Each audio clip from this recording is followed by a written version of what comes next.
রূপমিন প্রাপ্ত ভস্মাম। হে অর্জুন, এই মনুষ্য শরীর প্রাপ্ত হয়ে কেবল আমাকে আরাধনা করো। আর আমাকে আরাধনা করার জন্য এই মনুষ্য শরীর প্রাপ্ত হয়েছে। আর অন্য শরীর হলো ভোগ। চাই জানোয়ার দেহ প্রাপ্ত হোক, ও খালি ভোগ করবে। চাই দেবতা শরীর প্রাপ্ত হোক, ও ভোগ করবে। ভোগ করলে ওর পরিণাম কি? ওর নতিজা ভোগ। এই যে মানুষ যা করে সব ভোগের লালসাই করে।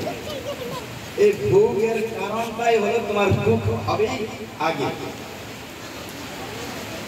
সেই জন্য এই ভোগটাকে আমরা কিভাবে ত্যাগ করতে পারি? এর জন্য কথা শোনো। যে কথাবাচক এখানে সুখদেব, যে কথাবাচক তিনি ছিলেন এরকম আত্মা রমণ করেন যিনি, নিজের আত্মার সঙ্গে যিনি রমণ করেন তাকে বলা হয় আত্মা রামস্য। যে কথাবাচক এখানে সুখদেব কথা বলতেছেন তিনি ছিলেন আত্মা রামস্য।